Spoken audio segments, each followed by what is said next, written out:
Hello everyone, good morning. তো এখন বাজে ঘড়িতে হচ্ছে সকাল 6টা। তো দেখো আমি তোমাদের সঙ্গে নতুন একটা ভিডিও শুরু করছি। তো সকাল সকাল উঠেই আমি রান্না করব বলে এঁচোড় নিয়ে বসে পড়েছি। এঁচোড়টা কাটছিলাম, তো ভাবলাম ক্যামেরাটাকেই অন করি। তো দেখো হাতে একটু ভালো করে তেল মাখিয়ে নিয়েছি যাতে আঠাটা না লেগে যায়। দিয়ে আমি এঁচোড়গুলোকে ভালো করে কেটে নেব। তো দেখো আমি মিডিয়াম সাইজ করেই কেটেছি,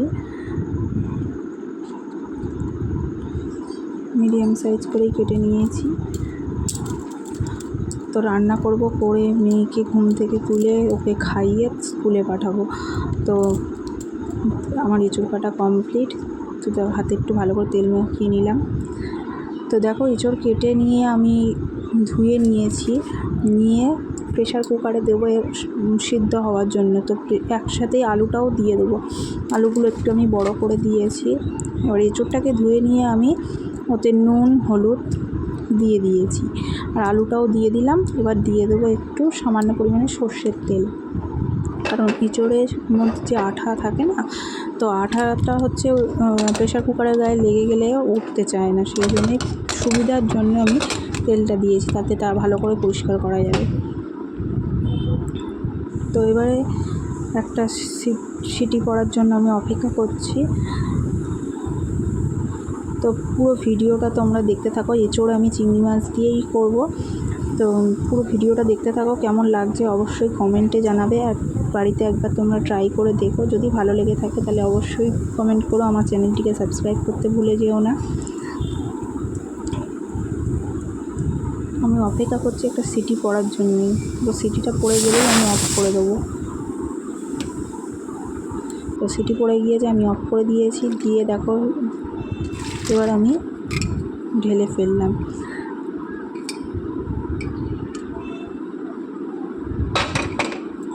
তো চলো এবার পুরো রান্নাটা কীভাবে করি সেটাই তোমরা দেখতে থাকো।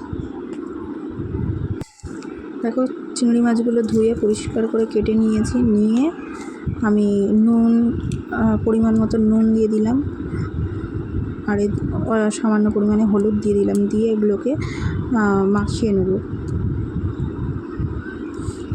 নুন হলুদ দিয়ে মাখিয়ে নিয়ে আমি দেখো তেল দিয়ে দিয়েছি কড়াইয়ে। তেলটা গরম হওয়া পর্যন্ত অপেক্ষা করব। তেল গরম হয়ে গেলে ওর মধ্যে চিংড়ি মাছগুলোকে দিয়ে দেবো। তো চিংড়ি মাছগুলো ভাজতে থাকবো। এবার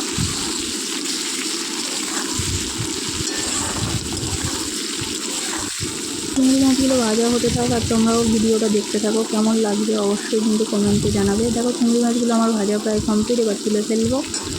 চিংড়ি মাছ তুলে ফেলে দেখো ওর মধ্যে আমি দিয়ে দিলাম সর্ষের তেল। তো রান্নাটা সর্ষের তেলেই ভালো হবে।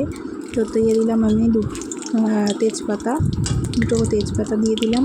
দিয়ে আমি এর মধ্যে দিয়ে দেবো পেঁয়াজ কেটে রেখেছি। তো সেই পেঁয়াজটাকেই আমি দিয়ে দেবো। তার আগে আমি দিয়ে দিলাম একটু সামান্য পরিমাণে 5 ফোড়ন। তোমরা মনে করলে ওটা জিরে ফোড়নও দিতে পারো, আমার কাছে 5 ফোড়ন ছিল তো 5 ফোড়নই দিয়েছি। তো এর মধ্যে দিয়ে দিলাম কেটে রাখা পেঁয়াজগুলো।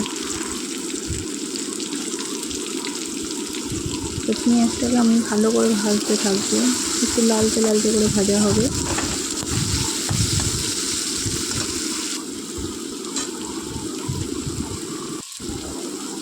দেখো তার মধ্যে আমি দিয়ে দিলাম লবণ। তো লবণটা দেওয়ার জন্য কি বলো, পেঁয়াজটা তাড়াতাড়ি সিদ্ধ হয়ে যায়।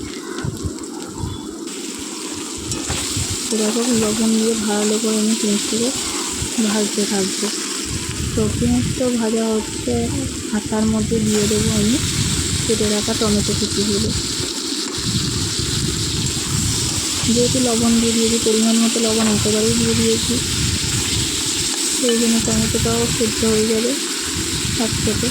এর মধ্যে এবার দিয়ে দেবো কাঁচা লঙ্কা। তো কাঁচা লঙ্কাগুলো এখন আমি হাত দিয়ে কাটিয়েই দিলাম।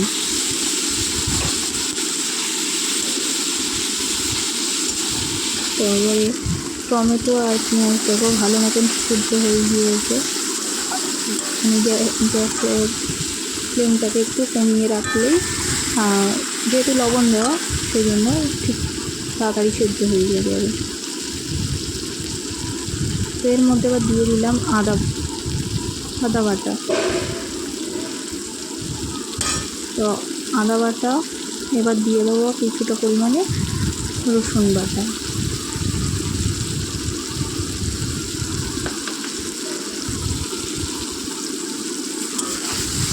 ঠিক আছে, আদা রসুনের পেস্টটা দিয়ে ভালো করে কষাতে থাকবো।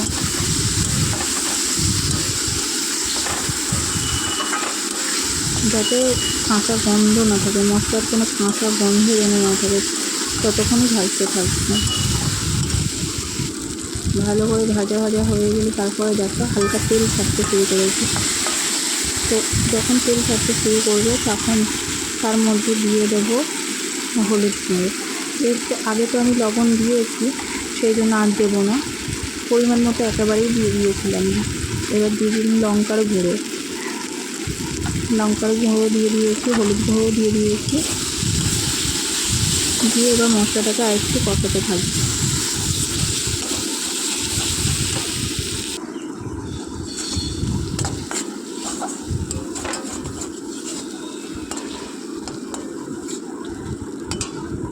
তো দেখো মশলা কষানো প্রায় কমপ্লিট। এবার এর মধ্যে দিয়ে দেবো এঁচোড় আর আলু সেদ্ধ করে ঢেলে রেখেছিলাম, তো ওটাই দিয়ে দিলাম।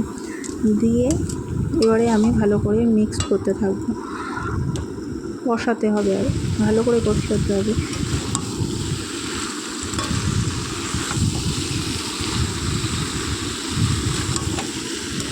তো ভালো করে কষাতে থাকবো, পুরো মশলাটা যাতে পুরো এঁচোড় আলুর গায়ে লেগে যায় সেরকমভাবেই কষাতে হবে। তো পুরো কষিয়ে নিয়ে তারপরে আমি জল দেবো, ভালো করে কষিয়ে নিতে থাকবো।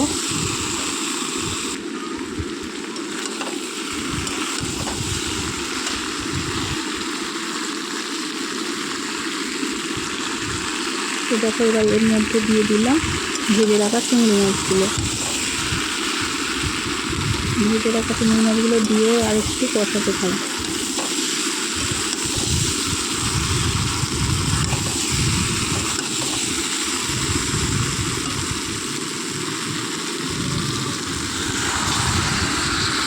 কষানো হয়ে গিয়েছে, এবার দেখো এর মধ্যে দিয়ে দিলাম জল।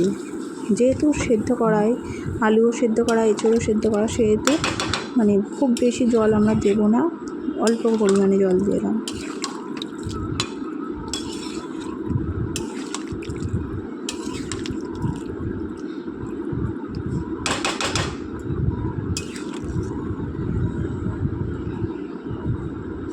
অল্প পরিমাণে জল দিলাম, এবার ফুটে ওঠা পর্যন্ত অপেক্ষা করতে থাকবো। তো দেখো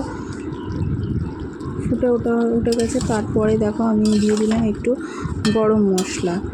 তো গরম মশলা দিয়ে দিয়েছি, দিয়ে এবারে দিয়ে দেবো একটু সামান্য পরিমাণে ঘি, হাফ চামচ মতো দিলেই হবে। হাফ চামচ মতো আমি ঘি দিয়ে দিয়েছি। দিয়ে এটাকে মিক্সড করে দিয়ে আমি গ্যাসের ফ্লেমটাকে অফ করে দেবো। তো আমার এঁচোড় চিংড়ি তোমাদের কেমন লাগলো অবশ্যই কমেন্টে জানিও, আর চ্যানেলটিকে সাবস্ক্রাইব করে দিও। এরকম নতুন ভিডিও পেতে গেলে চ্যানেলটিকে অবশ্যই সাবস্ক্রাইব করতে হবে, আর বাড়িতে একবার ট্রাই করে জানিও যে কেমন হয়। আজকের মতো এখানে শেষ করছি, টাটা।